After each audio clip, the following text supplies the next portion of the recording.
नमस्कार साथियों, मैं डॉक्टर अमित रंजन एक बार फिर से अपने यूट्यूब चैनल बीपीएससी जोन में आप सबका स्वागत करता हूं। आज हम लोग जिस विषय पर चर्चा करने वाले हैं वो है बिहार में भारत छोड़ो आंदोलन। यह बीपीएससी मेंस जीएस की दृष्टि से अत्यंत महत्वपूर्ण टॉपिक है। 41वीं, 42वीं एवं 48वीं से 52वीं बीपीएससी में यह सवाल पूछा गया है। हम इसको पृष्ठभूमि और कई टुकड़ों में बांट कर देखेंगे कि बिहार में यह आंदोलन का क्या प्रभाव हुआ, कि बिहार के किन किन वर्गों ने इस आंदोलन में प्रतिभागिता की। तो सबसे पहले हम लोग अखिल भारतीय स्तर पर देखते हैं कि इसकी पृष्ठभूमि क्या थी, इस आंदोलन के तैयार होने की पृष्ठभूमि क्या थी। तो सबसे पहले पृष्ठभूमि तो यही थी कि 1942 में आंदोलन जब हो रहा था तब हम इस समय देखते हैं कि द्वितीय विश्व युद्ध चल रहा था। द्वितीय विश्व युद्ध में कांग्रेस ने अंग्रेजों को सहयोग प्रदान किया कुछ शर्तों पर, और बदले में अंग्रेजों ने भी कहा कि वो जो है इस सहयोग के बदले में भारत को जो है औपनिवेशिक स्वराज का दर्जा प्रदान कर देंगे। जब यह युद्ध खत्म हुआ, युद्ध खत्म नहीं हुआ, जब युद्ध चल ही रहा था तो ये जो है स्टैनफोर्ड क्रिप्स जो है औपनिवेशिक स्वराज का जो है इसकी रूपरेखा लेकर भारत में आए, और इससे जो है कांग्रेसी जो है उनकी जो रूपरेखा थी उससे पूरी तरह से असहमत हुए। उससे इनको जो है घोर निराशा हुई। तो यह पहला कारण बना जिसने कि इस आंदोलन की पृष्ठभूमि तैयार की। दूसरा कारण क्या था? जापान जो है भारत के सीमावर्ती इलाकों तक आ चुका था। इससे क्या हुआ? गांधी जी चिंतित हो गए। तीसरा कारण क्या था? द्वितीय विश्व युद्ध चल रहा था, भारी खर्च हो रहा था, तो इसने जो है आर्थिक संकट उत्पन्न कर दिया। इन तीन कारणों ने जो है भारत छोड़ो आंदोलन की पृष्ठभूमि तैयार की, और महात्मा गांधी ने इस आंदोलन की इन सब पृष्ठभूमियों को देखते हुए इस आंदोलन की घोषणा कर दी। कहा कि भारत छोड़ो आंदोलन का इन्होंने, गांधी जी ने आह्वान किया अखिल भारतीय कांग्रेस कमेटी में। 8 अगस्त को इन्होंने यह प्रस्ताव जो है उनका वहां पर मान लिया गया। इन्होंने भारत छोड़ो आंदोलन की घोषणा कर दी और क्या नारा दिया? डू और डाई, करो या मरो का नारा इन्होंने दिया। इसका परिणाम क्या हुआ? इसका परिणाम यह हुआ कि जब महात्मा गांधी ने इस आंदोलन की घोषणा की तो अंग्रेजों ने जो है कई सारी कार्रवाइयां की, कई सारे दमनात्मक कदम उठाए। पहला कदम क्या उठाया? गिरफ्तारियां, कई सारी गिरफ्तारियां की उन्होंने। जैसे ही इस आंदोलन की महात्मा गांधी ने घोषणा की, कांग्रेस के सभी बड़े बड़े लीडरों को अंग्रेजों ने गिरफ्तार कर लिया, उनको जेल में डाल दिया या नजरबंद कर लिया। पहला हुआ गिरफ्तारी। इसमें बिहार से राजेंद्र प्रसाद को भी 9 अगस्त को गिरफ्तार कर लिया गया, फूलेना प्रसाद को गिरफ्तार कर लिया गया, मथुरा प्रसाद, अनुग्रह नारायण, इन सबको बाद में गिरफ्तार कर लिया गया। तो पहला जो प्रभाव पड़ा भारत छोड़ो आंदोलन का, जो स्टेप अंग्रेजों द्वारा लिया गया वो था गिरफ्तारी। दूसरा क्या था?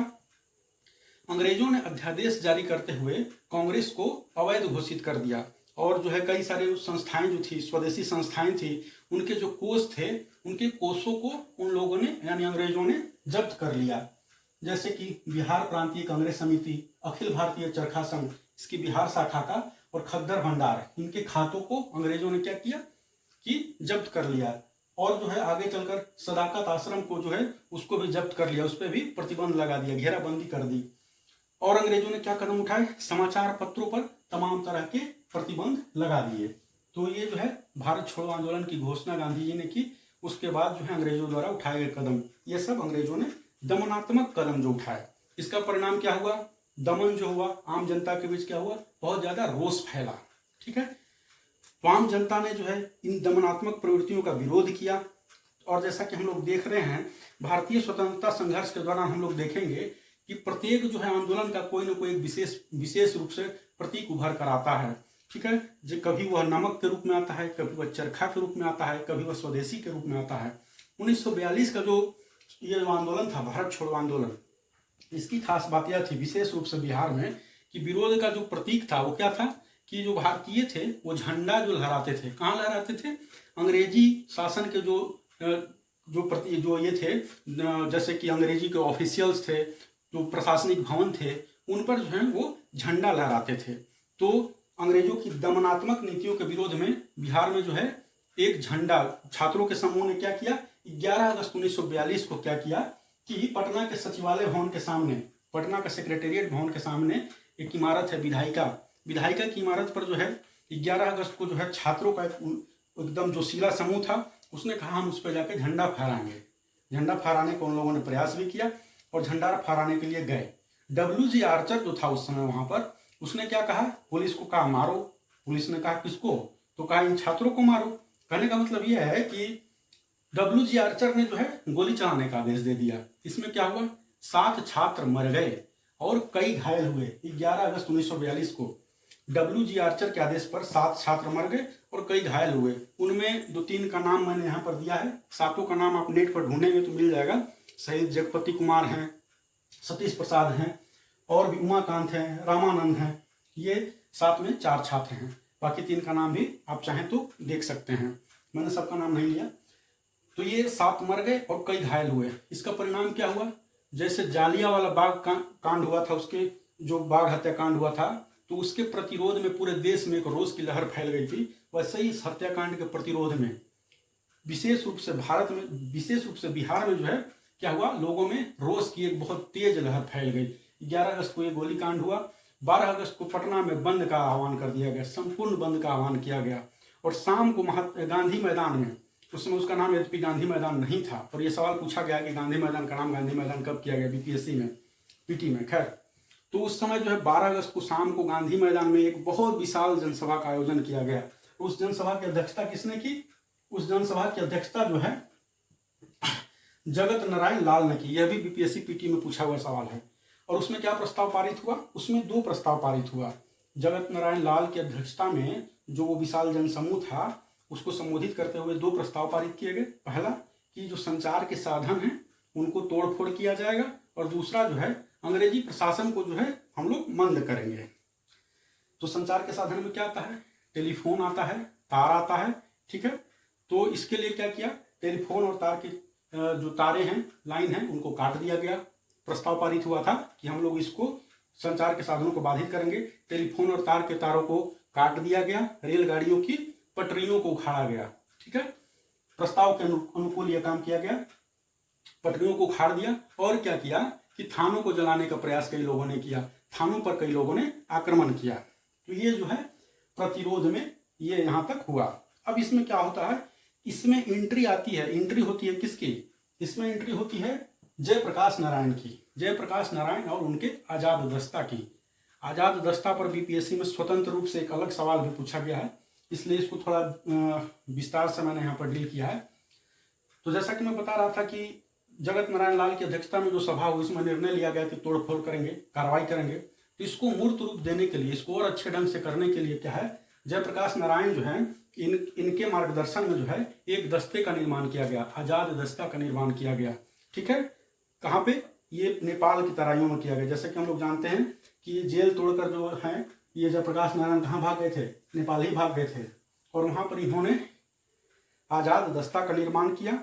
और पहला 1943 में एक पहला प्रशिक्षण जो है शिविर 25 लोगों का इन्होंने इन आजाद दस्ता के द्वारा जो है आयोजन किया गया, और उनको अग्नेयास्त्र चलाने के प्रशिक्षण दिया गया। अग्नेयास्त्र चलाने का प्रशिक्षण जो है दिया गया मार्च 1943 को राजविलास के जंगलों में, ठीक है। तो ये आजाद दस्ता क्या करता था, आजाद दस्ता का काम क्या था, आजाद दस्ता का जो काम था वो, और जो शिक्षा थी, उनको 3 तरह की शिक्षा दी गई थी।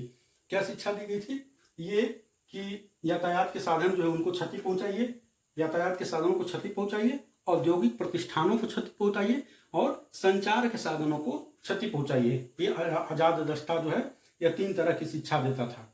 और इन तीनों को मूर्त रूप देने के लिए भी 3 तरह की तकनीक अपनाई जाती थी। क्या क्या, ये 3 तरह का तकनीक है। एक तो साधारण तोड़फोड़ करते थे, दूसरा जो है वो रसायनों के माध्यम से जो है प्रशासनिक भवन या जो है औद्योगिक इकाइयों, इनको उड़ाते थे। और तीसरा क्या है, अग्निकांड के द्वारा जो है, यानी कि सरकारी फाइल वाइल कहीं रखा हुआ है, आग लगा के उसको नष्ट कर दिए, ठीक है। किसी भी क्रांतिकारी का उसमें रिकॉर्ड है, या भी अंग्रेजी प्रशासन की दृष्टि से अगर महत्वपूर्ण कोई फाइल है, उसको उन्होंने जला दिया, ठीक है। तो 3 तरह का जो है उपाय अपनाया, 3 तरह की शिक्षा थी। और इन 3 तरह की शिक्षा को मूर्त रूप देने के लिए 3 तरह के आजाद दस्ता के लोगों ने उपाय अपनाए, ठीक है। अब आजाद दस्ता के कार्यकर्ता भी 2 प्रकार के थे, ठीक है। एक वैसे किस्म के लोग थे जो कि तोड़फोड़ करते थे और गायब हो जाते थे, ठीक है। और दूसरे तरह के वैसे कार्यकर्ता थे कि आम जन के बीच घुले मिले रहते थे और तोड़फोड़ के कार्य को अंजाम देते थे। वो गायब नहीं होते थे, भूमिगत होकर काम नहीं करते थे, वो आम जन के बीच घुले मिले रहते थे। किसान के रूप में साधारण रूप से काम कर रहे हैं। धूम फिल्म में आपने देखा होगा, पिज्जा डिलीवरी बॉय बने हुए हैं, और रात में लूट रहे हैं। कुछ कुछ पिज्जा डिलीवरी बॉय का इतिहास जो है सब बहुत पहले से है, ठीक है। तो वो आम लोग के बीच घुले मिले रहते थे और तोड़ फोड़ का काम करते थे। कुछ कुछ उसी तरह से, हालांकि पिज्जा डिलीवरी बॉय धूम मैंने बस समझाने के लिए दिया, थोड़ा सतही उदाहरण हो गया ये। तो दो प्रकार के इनके कार्यकर्ता थे। तो इस प्रकार से जो है आज इस प्रकार से यहाँ पर हम देखते हैं कि जयप्रकाश नारायण उनके आज़ाद दस्ता ने जो है 1942 के उसमें महत्वपूर्ण भूमिका निभाई। अब यह सवाल उठता है, कई बार सवाल यह पूछा जाता है कि इसकी सार्थकता क्या थी। आज़ाद दस्ता जो है तोड़ फोड़ किया, हिंसात्मक गतिविधियों को अपनाया, तो इसकी सार्थकता क्या थी? ऐसा करना क्यों क्या अनिवार्य था? गांधी जी 1942 का आंदोलन छेड़े थे। गांधी जी क्या थे? अहिंसा में विश्वास करते थे। तो इस हिंसात्मक गतिविधियों को सही ठहराने के लिए या सही ठहराते हुए राम मनोहर लोहिया जो है इसका दो तर्क देते हैं। पहला कि उस दौर के युवाओं में क्या है, उस दौर के युवाओं में बड़ा खून जो है उबाल मार रहा था, वो काफी गुस्से में थे। क्यों गुस्से में थे? क्योंकि अंग्रेजों ने जो इस बार जो है दमन की सारे हदें पार कर दी थी। तो इस युवा गुस्सा को, युवा रोष को सही मार्गदर्शन प्रदान करने के लिए आज़ाद दस्ता का ये किया गया। दूसरा रीजन वो क्या देते हैं कि अंग्रेजों ने इसमें, जैसा कि मैंने पहले ही बताया, बहुत ज्यादा दमनात्मक नीति अपनाई थी। तो अगर अंग्रेज भविष्य में ऐसी कोई दमनात्मक कार्रवाई करते हैं तो उनका मुंहतोड़ जवाब देने के लिए एक दस्ते का होना जरूरी था जो कि उनका तगड़ा प्रतिरोध करे। इन दो तर्कों को आधार पर यहाँ पर इन्होंने आज़ाद दस्ते और इसकी तोड़फोड़ की गतिविधियों को सही ठहराया। अब हम देखते हैं कि हिंसा, जैसा कि मैं बार बार बता रहा था, अंग्रेजों ने कई बहुत ज्यादा इसमें हिंसा किया, ठीक है, जिसके प्रतिरोध में आज़ाद दस्ता जैसे संगठन का निर्माण हुआ। तो हिंसा का उदाहरण और प्रतिरोध का उदाहरण, हिंसा अंग्रेजों ने किया और उस हिंसा का प्रतिरोध भी किया। उसके कई उदाहरण भी हम लोग कुछ उदाहरण देख लेते हैं। इसमें 15,000 लोगों की गिरफ्तारियां हुई थी, सैकड़ों लोग मारे गए थे। और जैसा कि मैंने पहले बताया था, इसमें क्या प्रतीक था कि लोग जो है सरकारी भवनों पर जाकर झंडा फहराते थे। तो कुछ उदाहरण हम लोग अंग्रेजों द्वारा की गई हिंसा का उदाहरण हम लोग देखते हैं। वो हिंसा क्या है कि थाना पर झंडा लहराने के क्रम में जो है कई लोग मारे गए, जिसमें क्या है, सिवान में फूलेना प्रसाद श्रीवास्तव हैं, वो मारे गए। कटिहार में ध्रुव कुमार हैं, वो मारे गए। और गया में श्याम बिहारी लाल, ये भी थाना पर जा रहे थे झंडा फहराने के लिए, इनको भी पुलिस ने मार दिया। सिवान में जो फूलेना प्रसाद श्रीवास्तव मरे, इसमें एक विशेष बात यह थी कि उनकी मृत्यु के बाद उनकी पत्नी ने जो है वहां पर थाने पर झंडा फहराया था। ये कुछ बहुत छोटे मोटे उदाहरण हैं। जैसा कि मैंने पहले ही बताया, 15,000 से ज्यादा गिरफ्तारियां हुई, सैकड़ों लोग मारे गए थे। तो ये दमन के कुछ छोटे मोटे उदाहरण हैं। ये दमन हुआ, अंग्रेजों द्वारा हिंसा की गई। तो उसके प्रतिरोध में भी काफी कुछ किया गया। उसके प्रतिरोध में एक ये है कि जगलाल चौधरी जो है, इन्होंने सारण थाना जो है पुलिस का, उसको जला दिया जगलाल चौधरी ने। स्वराज ट्रेन चलाई गई इस बीच। स्वराज ट्रेन में क्या है कि क्रांतिकारी युवकों ने क्या किया कि सरकारी अधिकारियों ने जो है सरकारी ट्रेन जो है उसको अपने कब्जे में ले लिया और उसको एक स्थान से दूसरे स्थान पर चलाया। इससे क्या हुआ कि इस आंदोलन का जो है काफी प्रचार प्रसार हुआ। हालांकि अंग्रेजों ने इसको रिकवर कर लिया था, लेकिन यह हुआ। तीसरा क्या हुआ, कई जगह जो है अंग्रेजों का उन क्षेत्रों पर नियंत्रण हट गया था और समानांतर सरकार जो है क्षेत्रीय लोगों की बन गई थी। तीसरा यह हुआ था। और क्या हुआ, प्रतिरोध का स्वर और इसमें महिलाओं ने भी काफी बढ़ चढ़कर भाग लिया था। महिलाओं की भागीदारी का एक उदाहरण हम देते हैं कि छपरा में ही जो है शांति देवी के नेतृत्व में, नाम शांति है लेकिन उन्होंने काफी क्रांति का काम किया था। शांति देवी के नेतृत्व में क्या हुआ था कि महिलाओं की एक बहुत बड़ी सभा निकल रही थी, जुलूस निकल रहा था अंग्रेजों के खिलाफ। पुलिस सामने आई, पुलिस को लाठीचार्ज करने का ऑर्डर दिया गया, ठीक है। पुलिस जो थी, कौन थे, भारतीय ही थे, अधिकांश भारतीय ही थे। तो वहां पे जो महिलाएं थी वो शांति देवी के नेतृत्व में जो है यह आवाज लगाने लगी। क्या आवाज लगाने लगी? पुलिस हमारा भाई है, पुलिस हमारा भाई है, ठीक है। इससे क्या हुआ कि जो पुलिस जो थे भारतीय थे, शर्म से पानी पानी हो गए और उन्होंने जो है क्या किया, डंडा लाठी चार्ज करने से महिलाओं पर इनकार कर दिया। तो यह हिंसा की कुछ घटनाएं हुई, यह कुछ प्रतिरोध की उदाहरण हुए। उस हिंसा के विरोध में क्या क्या हुआ, तो क्या क्या हुआ, एक स्वराज ट्रेन चलाया गया, कई जगह थाने फूंक दिए गए, उसमें सफलता मिली, कई जगह झंडा तोलन किया गया, ठीक है। और महिलाओं ने भी इसमें काफी बढ़ चढ़ कर भाग लिया। ये उसके प्रतिरोध के कुछ स्वर हुए और कई जगह समानांतर सरकारें।